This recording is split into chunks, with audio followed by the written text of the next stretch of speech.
देश के जितने लुच्चे लफंगे लुटेरे डाकू चोर हैं सारे के सारे अब एक ही पार्टी में हैं, बीजेपी। उस टाइम भ्रष्टाचार मुक्त भारत होगा। कैसे? जितने चोर उचक्के हैं सारे एक ही कमरे में हैं, उनको पकड़ने में बड़ी आसानी होगी, ज्यादा जांच नहीं करनी। कुछ दलों ने मिलकर भ्रष्टाचारी बचाओ अभियान छेड़ा हुआ है।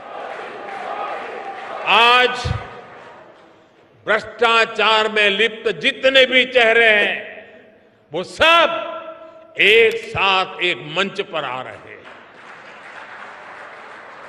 पूरा देश ये देख रहा है, देश समझ रहा है।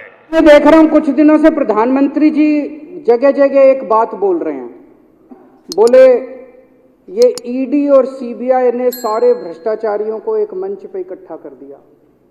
ईडी और सीबीआई ने सारे भ्रष्टाचारियों को एक थोड़ी सी स्टेटमेंट तो सही है, थोड़ी सी गलती है। ईडी और सीबीआई ने इस देश के सारे भ्रष्टाचारियों को एक पार्टी में इकट्ठा कर दिया, मंच पे इकट्ठा नहीं किया, एक पार्टी में, इनकी पार्टी में इकट्ठा कर दिया सारे भ्रष्टाचारियों को। ईडी वाले आते हैं, सीबीआई वाले आते हैं, रेड मारते हैं, यहां बंदूक रखते हैं, कहते हैं बता जेल जाना है कि बीजेपी में जाना है। मनीष की यहां भी बंदूक रखी, बोले बता जेल जाना है कि बीजेपी। मनीष बोला जेल मंजूर है, बीजेपी में नहीं, मर जाएंगे लेकिन बीजेपी में नहीं जाएंगे। सतिंदर जैन के यहां बंदूक रखी, बोला जेल जाना है कि बीजेपी में जाना है। बोला बीजेपी में नहीं जाएंगे, मर जाएंगे। हेमंत बिश्व शर्मा के यहां बंदूक रखे, बोला बीजेपी मंजूर है। क्यों? उसने चोरी कर रखी थी, इन्होंने चोरी कर नहीं रखी दोनों ने, तो इनको पता है 6-7 महीने रख लेंगे, उसके बाद तो बाहर आना ही है, कुछ करा नहीं है, इससे फालतू क्या है। बेल तो मिलनी है, आज नहीं मिलेगी, कल मिल जाएगी, कल नहीं मिलेगी, परसों मिल जाएगी। नारायण नराने के यहां बंदूक रखी, बोला जी बीजेपी में जाएंगे। वो शुभेंदु, ये जितने उदाहरण दे रहे थे, शुभेंदु अधिकारी, मुकुल रॉय, यहां बंदूक रखी, उन्होंने चोरी कर रखी थी, घोटाले कर रखे थे। देश के जितने लुच्चे लफंगे लुटेरे डाकू चोर हैं सारे के सारे अब एक ही पार्टी में हैं, बीजेपी में। तो समय एक जैसा नहीं रहता, समय बदलता है। आज इनकी सरकार है, आज मोदी जी प्रधानमंत्री हैं, हमेशा तो नहीं रहेंगे, कल तो जाएंगे ही जाएंगे, कभी ना कभी तो जाएंगे ही। उस टाइम भ्रष्टाचार मुक्त भारत होगा। कैसे? जितने चोर उचक्के हैं सारे एक ही कमरे में हैं, उनको पकड़ने में बड़ी आसानी होगी, ज्यादा जांच नहीं करनी।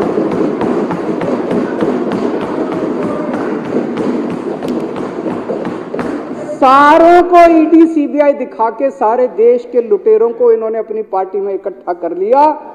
जिस दिन इनकी सरकार जाएगी और मोदी जी प्रधानमंत्री नहीं होंगे, बीजेपी वालों को जेल में डाल दो, देश भ्रष्टाचार मुक्त हो जाएगा। ऐसे समय में जब भारतीय जनता पार्टी की केंद्र सरकार ने देश में जनतंत्र को कुचलने में कोई कसर नहीं छोड़ी, आज इस सदन के अंदर जो कुछ घटनाएं घटी हैं वो शायद जनतांत्रिक मूल्यों के लिए एक बहुत बड़ा और अच्छा उदाहरण पेश करती हैं। विपक्ष के लोगों ने अविश्वास प्रस्ताव पेश किया। जब हमारा सदन शुरू हुआ था कुछ दिन पहले, कितने दिन हो गए? 8 दिन हो गए। 8 दिन पहले जब शुरू हुआ था, उसी दिन इन्होंने मीडिया में अनाउंस कर दिया था कि हम नो कॉन्फिडेंस मोशन लाएंगे। सब लोगों को ये लग रहा था यार ये कैसे लाएंगे, क्योंकि उसके लिए तो 14 आदमी चाहिए होते हैं, इनके पास तो 8 ही हैं। तो एक पत्रकार ने इनसे पूछा, इन्होंने कहा नहीं हो गई ये बात, 6 से और हो गई ये बात। मेरे को पता नहीं यार, फिर मैंने कहा यार मेरे वाले ऐसे तो नहीं है।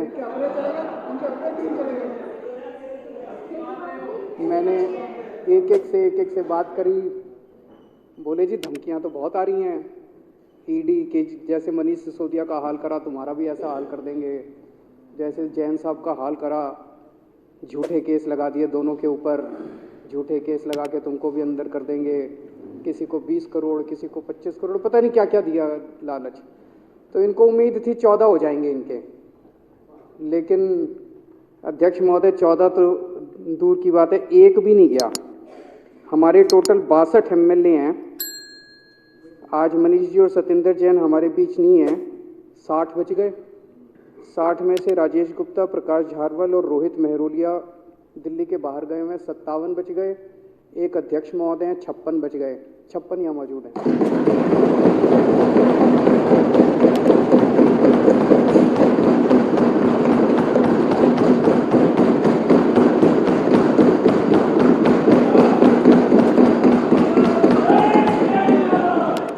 इन सारी कोशिशों के ईडी, सीबीआई 25 करोड़ 50 करोड़ इनको कुछ नहीं हिला सकता। ये तो इनका कल तक इनको फिर लगने लगा कि भाई हमारे पास आदमी नहीं है, तो कल इन्होंने वो विड्रॉ कर लिया अपना नो कॉन्फिडेंस मोशन। इनकी पार्टी हमारी जगह होती तो ये मीडिया में जाके नाचते गाते हमारा अपमान करते, देखो गिर गया इनका मोशन। हम डेमोक्रेसी में यकीन करने वाले लोग हैं। मेरे दिल में आया कि ये अगर नो कॉन्फिडेंस मोशन ला रहे हैं तो ये जरूर कुछ ना कुछ बात अपनी कहना चाहते हैं। इनको अपनी बात कहने का मौका मिलना चाहिए। तब मैंने कहा भाई ये नो कॉन्फिडेंस नहीं ला पाए, कोई बात नहीं है, तो अपने ही दोस्त, अपने ही लोग हैं। आज उस पार्टी में, कल यहाँ होंगे।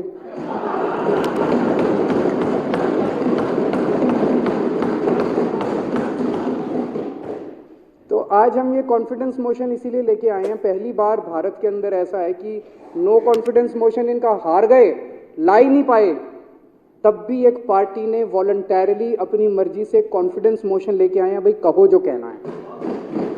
तो आज इन्होंने कहा हम कंस्ट्रक्टिव, एक वो दोहा है ना, निंदक नियरे राखिए। तो हम चाहते हैं कि ये हमारा को क्रिटिसाइज करें, हम चाहते हैं कि ये हमारी कमियां निकालें, हम चाहते हैं कि हमारी गलतियां निकालें, जिससे हम सीख सकें। अध्यक्ष महोदय, सबसे पहले तो मैं आपको साधुवाद देना चाहता हूं। मैं देख रहा था 65 मिनट का डिस्कशन हुआ है। 65 मिनट में से 35 मिनट विपक्ष को दिए गए हैं, 30 मिनट सत्ता पक्ष को। हमारे 62 एमएलए, इनके 8 एमएलए, पूरे देश के मैंने ट्रांजैक्शन बिजनेस रूल्स जो भी हैं विधानसभाओं के और पार्लियामेंट के, वो मैंने निकलवा के पढ़े। जितने एमएलए होते हैं प्रोपोर्शन में टाइम मिलता है।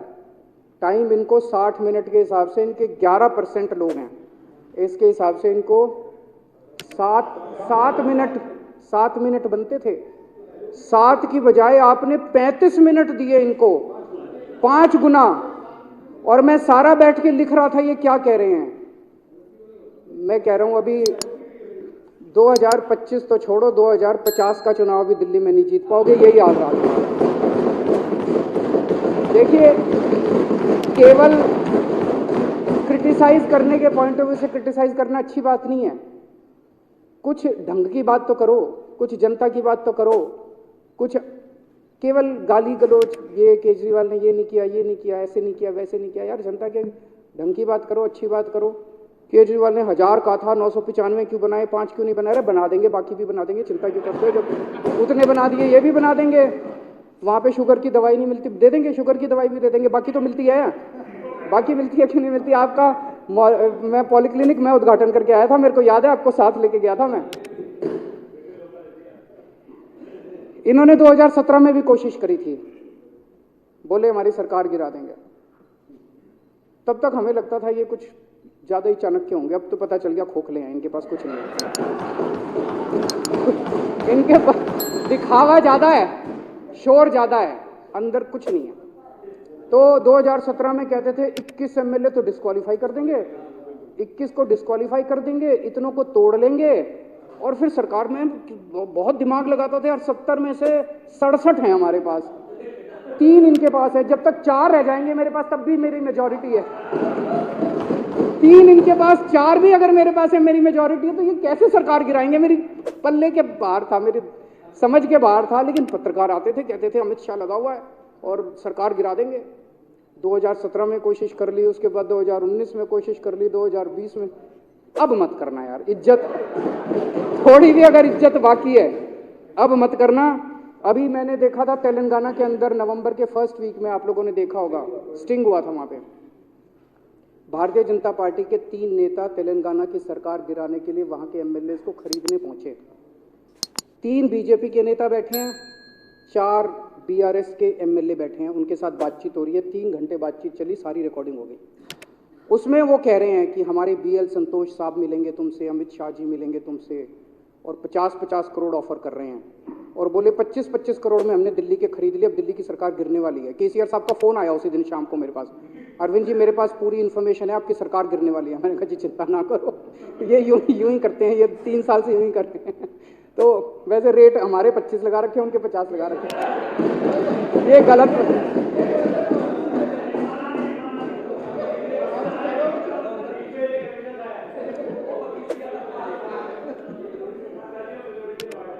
अब कोशिश मत करना, इसके बाद थोड़ी सी भी शर्म हया बची है तो अब कोशिश मत करना। ये आम आदमी पार्टी है, हम भगत सिंह के चेले हैं, फांसी पे चढ़ जाते हैं, ऐसे नहीं बिकते। फांसी पे चढ़ना मंजूर है, देश के साथ गद्दारी नहीं करेंगे। सबसे पहले तो मैं इनको सबको बधाई देना चाहता हूँ, ये एक एक हीरा है हमारा। इनको किसी को, कोई दुनिया की ताकत इनको नहीं तोड़ सकती। ये चले थे, आज तो चलो ये सरकार गिराने नहीं, 14 के लिए चले थे, 14 भी क्या, एक भी नहीं बिका, एक भी नहीं टूटा। तो डरोगे तो नहीं ना? अगर हुआ तो 7-8 महीने जेल ही जाना पड़ेगा, उससे फालतू कुछ नहीं है। मैं बड़े से बड़ा वकील दे दूंगा, चिंता मत करना, और तुम्हारे पीछे से तुम्हारे घर का ख्याल मैं रखूंगा, ठीक है? अभी मैं देख रहा हूं कुछ दिनों से प्रधानमंत्री जी जगह जगह एक बात बोल रहे हैं, बोले ये ईडी और सीबीआई ने सारे भ्रष्टाचारियों को एक मंच पे इकट्ठा कर दिया। ईडी और सीबीआई ने सारे भ्रष्टाचारियों को एक थोड़ी सी स्टेटमेंट तो सही है, थोड़ी सी गलती है। ईडी और सीबीआई ने इस देश के सारे भ्रष्टाचारियों को एक पार्टी में इकट्ठा कर दिया, मंच पे इकट्ठा नहीं किया, एक पार्टी में, इनकी पार्टी में इकट्ठा कर दिया सारे भ्रष्टाचारियों को। ईडी वाले आते हैं, सीबीआई वाले आते हैं, रेड मारते हैं, यहाँ बंदूक रखते हैं, कहते हैं बता जेल जाना है कि बीजेपी में जाना है। मनीष की यहाँ भी बंदूक रखी, बोले बता जेल जाना है कि बीजेपी। मनीष बोला जेल मंजूर है, बीजेपी में नहीं, मर जाएंगे लेकिन बीजेपी में नहीं जाएंगे। सतिंदर जैन के यहाँ बंदूक रखी, बोला जेल जाना है कि बीजेपी में जाना है, बोला बीजेपी में नहीं जाएंगे, मर जाएंगे। हेमंत बिश्व शर्मा के यहाँ बंदूक रखे, बोला बीजेपी मंजूर है। क्यों?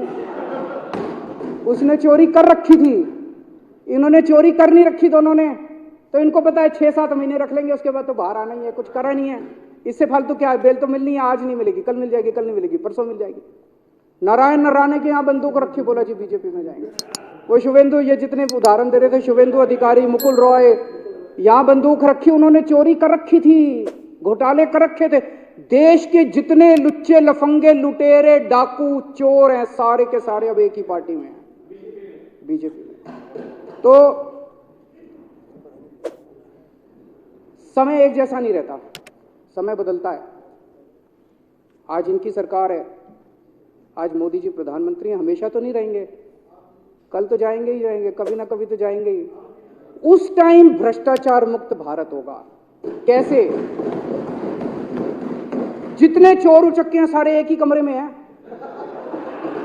उनको पकड़ने में बड़ी आसानी होगी, ज्यादा जांच नहीं कर।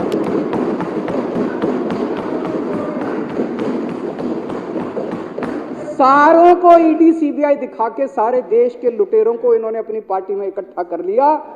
जिस दिन इनकी सरकार जाएगी और मोदी जी प्रधानमंत्री नहीं होंगे, बीजेपी वालों को जेल में डाल दो, देश भ्रष्टाचार मुक्त हो जाएगा।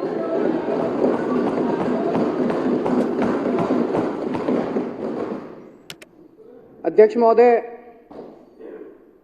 प्रधानमंत्री जी को भगवान ने बहुत बड़ा मौका दिया था, इस देश की जनता ने बहुत बड़ा, इतना भारी मैंडेट दिया था।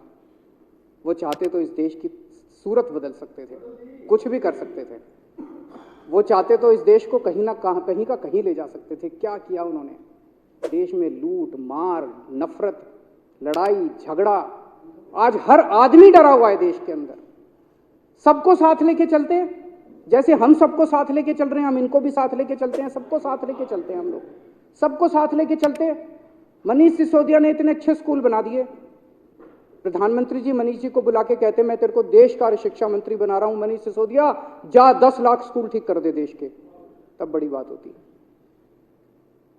उनको इतना बड़ा मौका दिया देश के लोगों ने कि कुछ का कुछ कर सकते थे, लेकिन उन्होंने सारा मौका, आज सारे डरे हुए हैं। कल एक बड़ा इंडस्ट्रियलिस्ट आया था मेरे से मिलने के लिए, बोला जी एक एक करके सब लोग इंडिया छोड़ के जा रहे हैं, सब इंडिया छोड़ के जा रहे हैं, विदेशों की सिटीजनशिप ले रहे हैं, क्यों, क्या जरूरत पड़ गई? बोले कभी ईडी, कभी सीबीआई, कभी इनकम टैक्स, कभी फलाना, कभी ढिमका, ऐसा डरा रखा है, सब लोगों को इन्होंने डरा रखा है, किसी को काम नहीं करने देते, ना खुद काम करते, ना किसी को काम करने देते, किसी को जीने नहीं देते, सब लोगों को डरा के रखते हैं। ये भी डरे पड़े हैं, ऐसा नहीं कि ये दो को छोड़ के बाकी सारी बीजेपी भी डरी पड़ी है, बाकी सबका इनका भी यही हाल है। मीडिया को डरा रखा है। मीडिया वाले जब उलट सुलट गंदी खबरें, गलत खबरें दिखाते हैं, कई लोग गालियां देते हैं मीडिया को, मीडिया ऐसे क्यों है, मीडिया बिका हुआ है, गोदी मीडिया है, फलाना मीडिया। मैं आप सबकी जानकारी के लिए बता दूं, एक एक मीडिया हाउस के मालिक के ऊपर 4-4 ईडी के केसेस बना रखे हैं इन्होंने। आप भी उनकी जगह होते, आप भी यही करते। मजबूरी है उनकी। जिस दिन ये पता चल गया ना मोदी जा रहा है, ये देखना ये मीडिया खा जाएगा इनको पकड़ कर। अभी मजबूरी है सबकी मजबूरी है। मीडिया वालों के एक एक मीडिया हाउस के मालिक के ऊपर इन्होंने 4-4, जब मर्जी जेल में डाल दें इसको, जब मर्जी जेल में डाल दें इसको। सबको डरा रखा है इन्होंने, जजों को डरा रखा है इन्होंने।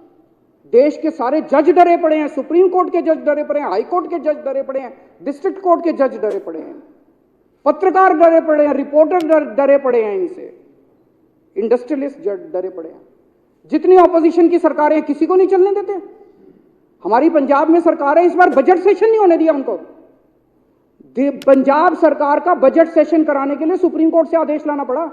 गवर्नर कहता है, मैं फाइल जाती है ना हाउस की प्रोसीडिंग होने के लिए, फाइल जाती है एलजी साहब के पास, जैसे वहां गवर्नर के पास जाती है, वो तो फुल स्टेट है। गवर्नर फाइल लेके बैठ गए। एक दिन भगवंत मान जी ने कोई चिट्ठी लिख दी थी गवर्नर साहब को वो चिट्ठी पसंद नहीं आई, बोले मैं फाइल नहीं साइन करूंगा, बजट सेशन नहीं होगा। ये तो हद हो गई यार, बजट सेशन नहीं होगा, ये क्या बात हुई? सुप्रीम कोर्ट में भगवंत मान को जाना पड़ा, सुप्रीम कोर्ट में आदेश लेके आए। अभी तेलंगाना सरकार सुप्रीम कोर्ट गई हुई है, बता रहे हैं 12 बिल के ऊपर 6 महीने से गवर्नर बैठा, साइन नहीं कर रहा। किसी ऑपोजिशन की सरकार को काम नहीं करने देते। ये क्या कर रहे हैं? ऐसे देश तरक्की करेगा? भगवान ने बहुत बड़ा मौका दिया था, लेकिन इन्होंने पूरा मौका गंवा दिया। मेरी अंत में इनसे यही गुजारिश है कि ये confidence no confidence, confidence no confidence, अब ये खेल खत्म करो यार। ट्राई करके देख लिया, नहीं बिकने वाले ये लोग। नहीं बिकेंगे, वहाँ हंस रहे हैं, नहीं बिकेंगे ये लोग। अब ट्राई मत करके देखना, ये लोग नहीं बिकने वाले। अभी 62 हैं हम लोग, उसके बाद 25 के बाद मैं उम्मीद करता हूँ वापस 67 हो जाएंगे हम लोग, और मैं इसका समर्थन करता हूँ।